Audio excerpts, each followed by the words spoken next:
Welcome to Stay a While, the podcast that's virtual soul food for your ears. I am your host, Tommi Vincent, and each week we break bread with bold, passionate women who have faced the impossible and are still standing to share their testimonies. Make yourself at home and stay a while.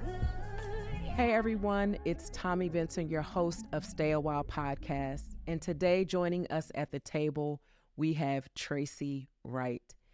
Tracy is the founder and CEO of HBCU Endzone. She is the CEO of Wright Consultants, LLC, with over 25 years of experience in branding and marketing.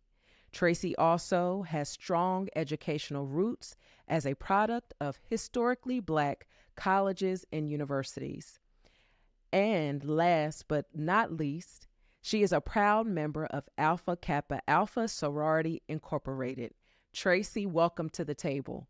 Thank you so much for having me. I'm excited to be here.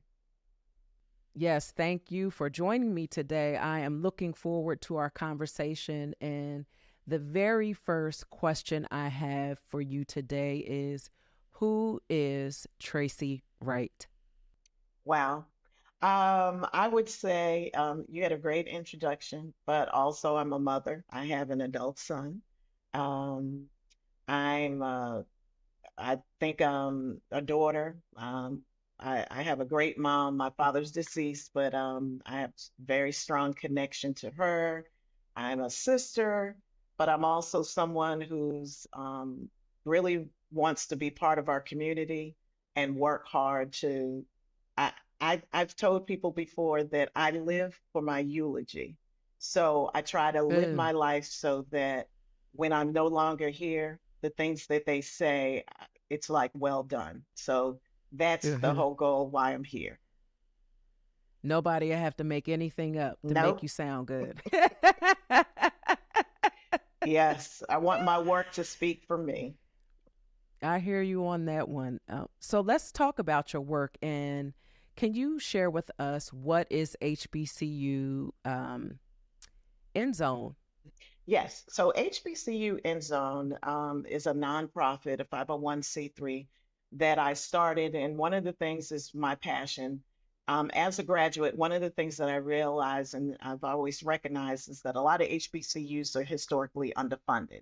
And they're underfunded because a lot of times I say too that alumni, they don't give back as much as they probably should. And so I've always been someone who I've always done that. But I realized, well, how can I do more of that? How can I work? How can I engage and get more money and build capacity for our HBCU? So this is why I founded this.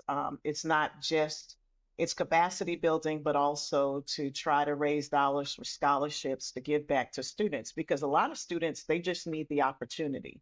And if you can give the opportunity, then basically you're giving them a chance to be the best that they can be. And I know for me, my HBCU experience basically it paved the way for me to be who I am. And I had a lot of nurturing, and I think it's really important. So that's my whole goal. It's just a passion. I'm just proud of my roots, and I want to make sure that I'm able to give back to students and give people, really young people, the opportunity that maybe some of them couldn't afford. You know, a lot of students are first generation college students. But if I can give something, if I can buy a book, if I can help them, I just want to be able to help our future. Hmm. Was there a specific moment in time where you was compelled to do this? I think, I think things line up. It's kind of funny because when I decided I wanted to do the nonprofit because sometimes I have my own business, but when you're trying to work in a space and raise money and do things, you really need to be a 501c3. And so when I decided Hmm. to put this together, a lot of times a nonprofit, it takes a couple of months. Some people take a year to get your IRS status that you're a 501c3. When we did this and I sent everything in. It was less than 2 months. And I said, that's nothing but God, because that's unheard of. And that's when I knew I'm destined, I'm supposed to be doing this. So tell us this, how are you able to manage running your for profit business of Wright Consultants and also a 501c3? Because that requires a different level of fundraising and the compassion that is required to go into that work. How are you able to do that and be successful at doing both of them? That is a great question, because there have been times when okay, you can see my face burning the candle at both ends, exhausted, thinking, are you crazy? Because you know what I mean? It takes a lot. And I know that I push myself a lot. But I have some amazing people around me. I've gotten great board members, but also I have some amazing friends, and a lot of them are they help out. Like when I did a whole activation at the Super Bowl, I was just amazed at how many people showed up in your village that comes out to help you. And there were times, I must admit, because of the stress, I was a little snappy, and they were like, "Yeah, she's just stressed," because this isn't normally Tracy. But it does take a lot. And I think also what I've done is, when you hire others who can do the work, you don't have to have everything. Sometimes you being successful is bringing other people along with you and giving them pieces of the pie, because it's not really about me, it's about what I can do. And so that's very important. Mm-hmm. Give us a highlight that, makes it all worth it. The highlight for me is when I see students that come up, and like even on social media. Um, one of the students that came, that's Reggie the Bulldog. So he's a student at South Carolina State. When his uniform was really hot, and I didn't realize there's no fan in there. So like I sent him, just I cash apped him to say, you need to go buy a fan and do something in there. But one of the things he did is, like on the social media when they were posting and did a highlight on me, we love Miss Tracy. And so when the students say that, that is all that I need back. It really made me feel good, because I was like, I'm really helping them, and they're going to be great. I can already see how these students are amazing. They're smart, and they're going to be our future. And the fact that I can do that for them, that brings me joy. It makes my heart smile. And that's what's really important for me. Mm-hmm. It takes special observation and being keenly aware of someone's circumstances to go beyond the scope of the work that you're doing at HBCU Endzone. So that story you just shared, you saw what you believe to be a need for this young man, and so you moved in that moment to give him what you believe he needed. What, from your perspective, makes giving back so powerful? I think what makes it powerful, I think I was fortunate growing up, uh, two great parents. I never really needed for anything, and so, but I always came from a family that believed in, you should give and you should do. And so it's just something inside me that I just really love giving back. I just think that we are here for a purpose. And I have friends that always say, there are great things that happen with you, Tracy. You have favor. One of my friends said, God has rested over you. And I remember that, and I'm like, that means I'm supposed to be doing more, that these doors are opening for me. And how are they opening for me?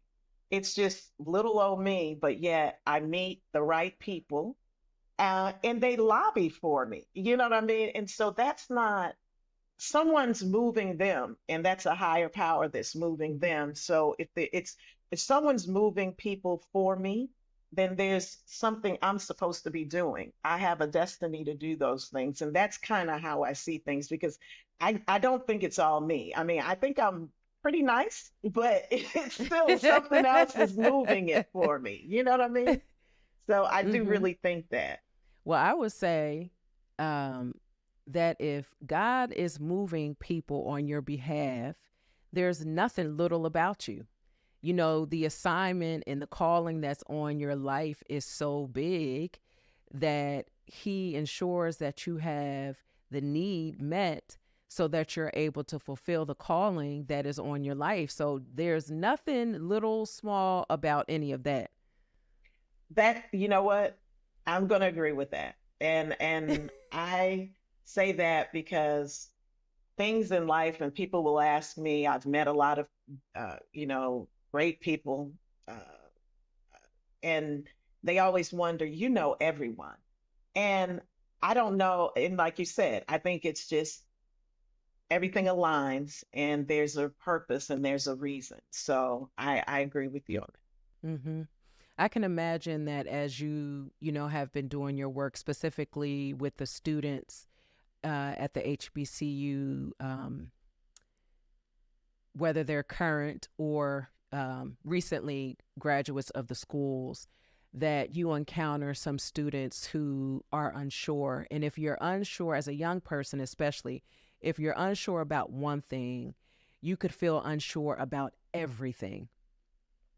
So, what is some advice that you would give to a young person right now who just feels unsure about everything? I would say, because I think in life, and we were all young at one time, and I'm sure there are times that we could look back and say we were kind of uncertain. Um, Someone made a comment to me about, people making sure they don't make permanent decisions about temporary problems. And I think in life, you have to look at it and say, things they may seem big now, but I've told people it's not really big right now. It's always can be fixed. When you look back, you'll say, "Oh, I was upset about something that now that I look at it, it's nothing." So if you have the right people there with you, you can work through anything. And I think that's the thing, is just not making it bigger than it is. You're not saying because for someone who's going through something, it is big, but I try to encourage people that we can work through this. I I have a cousin that always calls me, and there were times when she might be upset, and we laughed about it afterwards because she said, "Girl, you'll start saying, okay, let's break this down. What are we gonna do? How are we gonna fix this? Okay, I let you get upset, but now we're gonna work on it." And we chuckled because she said I was so upset. She said, "Girl, you had a plan. You were like, this is what we're gonna do." And that's what I'm here to do, is to be that sounding board, or be that shoulder if someone needs to say, okay, I'm going to help you through this. Mm-hmm. So, what's some of the best advice you received during as you were in college or post college, just really figuring life out? I think when I probably allowed things to get the best of me, one of the things, my father was someone who nothing ever bothered him. My mom used to say, "Oh, I could be upset with your dad. He'd go to sleep, he'd be over there snoring. And I'm just mad." And he'd say he took everything off his mind and he could go to sleep. Do not know how he used to be able to do that, but he did. And so he always told me, don't sweat the small stuff. It's supposed to roll off like a duck's back. And so I kind of learned that. And I think in his passing, I've become more like that, not to let things bother me, because I thought about it and I was like, you never let anything bother you. So you try to take the best of, your parents, or take things to make you better. And so I think maybe not really worrying about things that I know aren't really that big. I mean, even if you think it's big, um, if something comes that I think is a negative thing, I had a grandfather, I remember when I was really stressed out about something and it was work related. And he was 95. And I remember him telling me, well, what someone means for harm, God will turn for your good. And he was telling me not to worry about something. And I had to, and that has always stayed in my head. And so I always realize if something happens, that means something better is around the corner or it's meant to be because I needed to move in a different direction.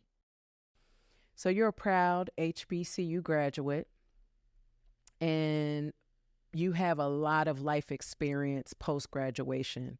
How would you say your experience as an HBCU student has prepared you for some of the things that you've encountered along the way?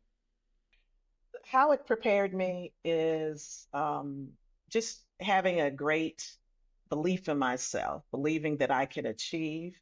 The nurturing that you receive at a lot of HBCUs kind of prepare you so that when you do get out in life, it's not going to be the same, because you're kind of in an insulated bubble. Um, but once you go out, they've given you those tools to say you're great. They've also given you the tool to let you know you're going to have to work twice as hard because people aren't going to think that you're as good. So you need to be good so that you can show having an HBCU education is a quality education. So I think in my life, it's kind of taught me to prepare me to always grind. I don't ever give up and I'm always pushing. And that is one of the things that I've learned. And I look back, I can see those professors, I can hear the wisdom that they've instilled in me. And that's how I know to keep moving. And I think they just gave me that spark to say, we're proud. We're proud people. So you've got to make us proud. And that's what I do. I try to always go out here and show my best authentic self to make my mother proud, my father in heaven proud, and, just other people around me, make them proud. So before we move into our next segment, you just mentioned about how, your ability to really put your head down and grind. And when we started the conversation, you talked about how you burn the candle at both ends to really do the work, you believe that you've been called to do. So, as well as keeping 10 toes down, what do you do to make sure you put 10 toes up and you get refueled so that you could continue to do the work? So in 2 weeks, my best friend and I are going out to Arizona to a spa weekend. And she told me, Tracy, we have to take time. And so I'm so looking forward to this. Oh my gosh, we are planning this, and that's going to be a great thing. I think that's it. And I think sometimes knowing when to really just unplug, take some days Is that off. easy for you? It's not, but then I think my body will tell me because if I start having insomnia, like sometimes I'm really tired, and so I'll fall asleep early, and then I get up. If I fall asleep too early, then I'm up and I'm thinking, and I'm like, okay, Tracy, you've gotta, you got to take a moment because you're doing too much, and that's not healthy for you. And my exercise, which I should be doing a better job of, I must be honest, I kind of fell off of it, but I just renewed to get us to join a Pilates class. So now I've put my money out there. I'm going to go to the class, but but I have to, you know what I mean? I have to talk to myself. I really do. I Mm-hmm. have to talk to myself. Mm-hmm.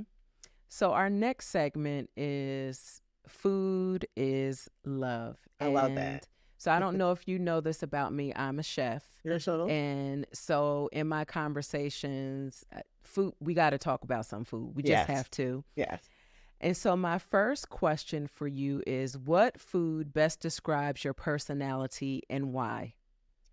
And I will say, coming from the South, um, the- I, I don't know. Do you know muscadines? Yes. Yes. a muscadine. And I will say, when I was a little girl, my grandmother had a tree and I would pick it. But the reason why, because it may have that outer kind of little hard shell on the, Mm-hmm. skin on the outside, but then when you get inside, it's soft.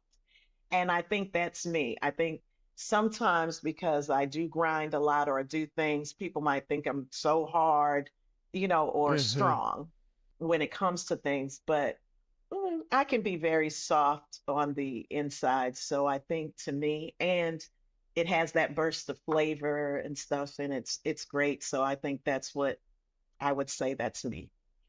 Mm-hmm. One of the things I believe is one of the powerful aspects of food and gathering at the table is we always get, or we have these moments of where we get lessons from the table. So, name a time for us when food was healing for you.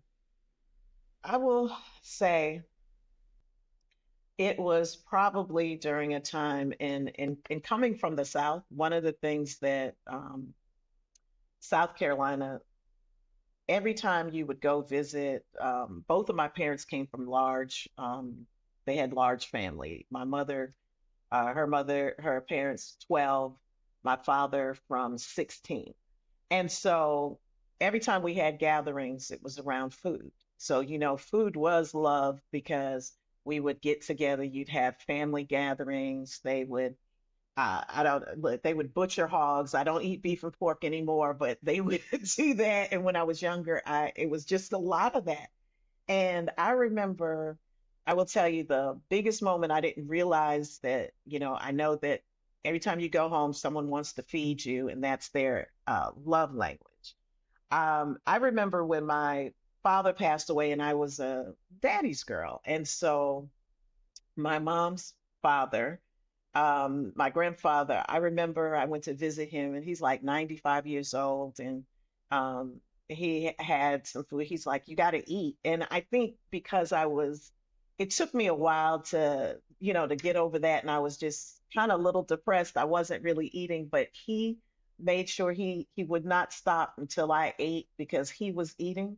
And that was his way of saying, because he was looking at me and he could tell I was sad and he didn't want me to be sad. And so that was saying, if you eat, you will be better. And that is one of the memories that I have of him. He passed at 96, but it was just, he wanted me to sit with him and he wanted me to eat.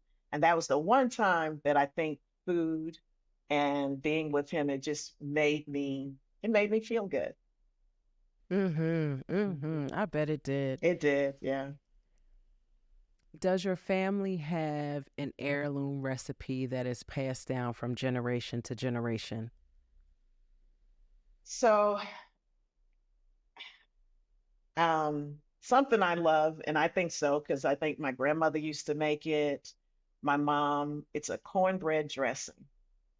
I love making, I guess you're like, these are really country things, but it No, is. listen, you speaking my language, so go ahead. Okay, yes. So I am the person when I do Thanksgiving, if I go over my besties and stuff, I'm like, no, no, no, honey.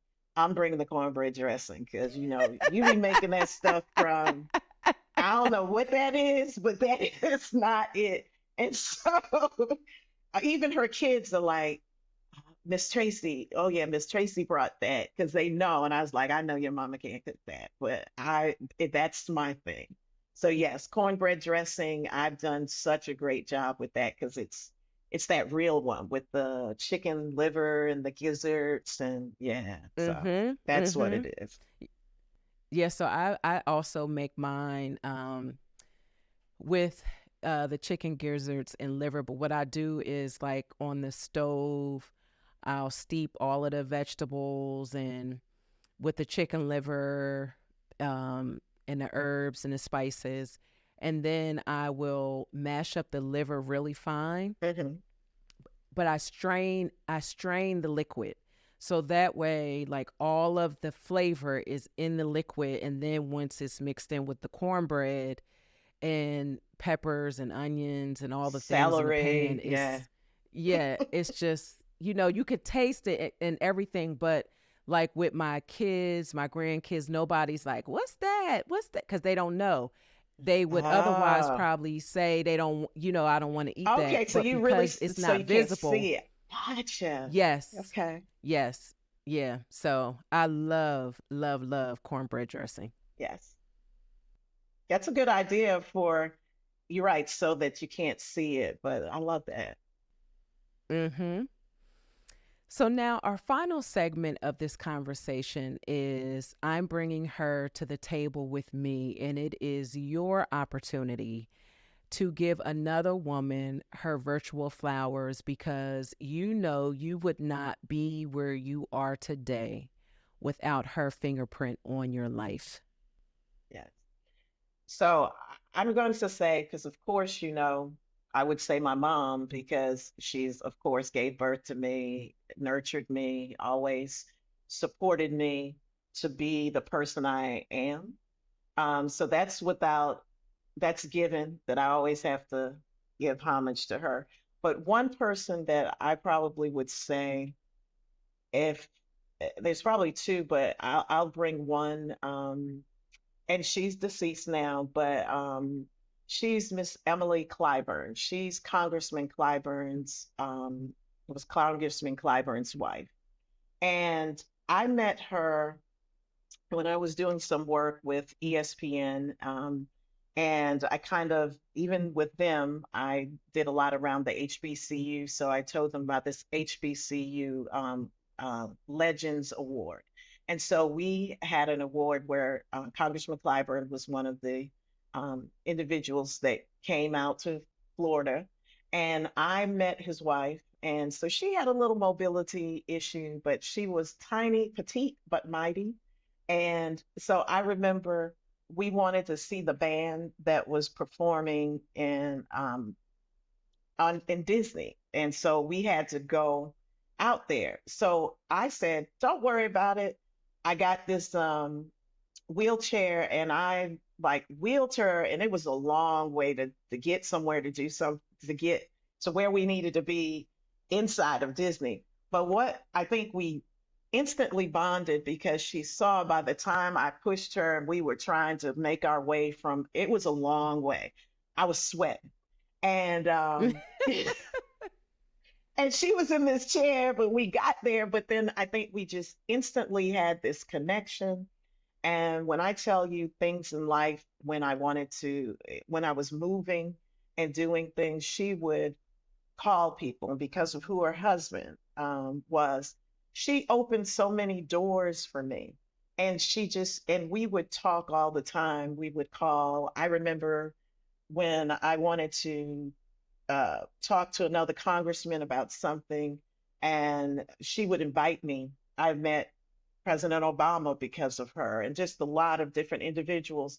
Um, she would call the Congressman Clyburn, and she said, Tracy, introduced Tracy. It was Congressman Benny Thompson. I remember he just said, well, come on. And he said, this is one of Miss Emily's really good friends, one of her best friends. Now, I don't know what she want to talk to you about, but just talk to her. And then he left. And I said that because everything was that for her. And we would just, I don't know, we just bonded, and we would talk all the time. She would send me emails, we would call, and he would just say, every time I call home, she says she's talking to you. And she has daughters that are my age, but we just had a special connection. And it was special because she always tried to open doors for me and help me any way that she could. So we finished the conversation the same way we started, where you are wired to give. You are wired to help. You are wired to see the need and to, show up in your capacity and in your way to help people who you recognize need help, opportunity in that moment. So, like I said earlier in the conversation, there is nothing small about you. You are large and in charge, And I am so grateful that you took the time to join me today at the Stay a While table. Before I let you go, if there's anything that we have not talked about that you would want to share with the audience, please do. Well, I would just take this to say, I want to say too that nothing happens without those who um, see the need and will open doors and look out for others. So there have been some great people who've done that, and sometimes I think even people who have great um, roles, they don't have to do, but they do. So I do want to say to you, mention your husband, and just say um, that when I was interested in having this major activation for HBCU Endzone and having it on a national stage, someone who worked for the Cigna Healthcare, the Mike Triplett, who's the president of Cigna Healthcare. Mike went to South Carolina State, and Mike said, "Well, with the ideas that you have, I need you to talk to Troy Vincent." And he set up the meeting. And when he did, and I talked about what I wanted to do, your husband was immediately open. He helped with that. He told me, well, I didn't attend the HBCU, but my godparents did, or I guess who Mm-hmm. raised him. And so, and we're all connected, whether you've attended, someone you know has, but Our that daughter's at one now. okay, so there we go. See, and so the doors open and everybody is doing something, but that just says something because it was, he was willing to help. And Mike Mm-hmm. wanted to help. And Mike's like, I need to introduce you to Troy so Troy can help. So I say that to say that everything's a circle. And it's just so good when we as people know what we're here for. And when we give, we receive back, and the circle just, keeps going. And I do want to thank you so much. This has been, I've enjoyed this. So thank you so much for allowing me to share my story. Absolutely. And where can people learn more about HBCU Endzone and more about you as well? So you can like us on Instagram, on Facebook, even on LinkedIn at HBCU Endzone. And for more information, you can go to our website, hbcuendzone.org. And we accept donations, and we're here because, like I said, we give back to students. We had a celebrity Super Bowling event during Super Bowl, and we were able to give back scholarships to universities for HBCU students. Mm. I just want to thank you for giving me the opportunity to come on here. This was wonderful. I'm going to make sure that I'm listening to all your podcasts because this was inspiring having this conversation with you. Well, thank you again, Tracy. I have thoroughly enjoyed our conversation, and just know that you are welcome at the Stay a While podcast table anytime. Thank you. And I appreciate that. So you have a great rest of your day. I will. Thank you. I hope you felt the love and connection in today's conversation. Every woman you heard from has faced the impossible and emerged stronger. This is your personal invitation to stay a while longer at TommiV.com. That's TOMMIV.com for more inspiration for your mind, body, and soul. And let's not forget your belly. You're always welcome at my table. Please be sure to subscribe, make yourself at home, and stay a while.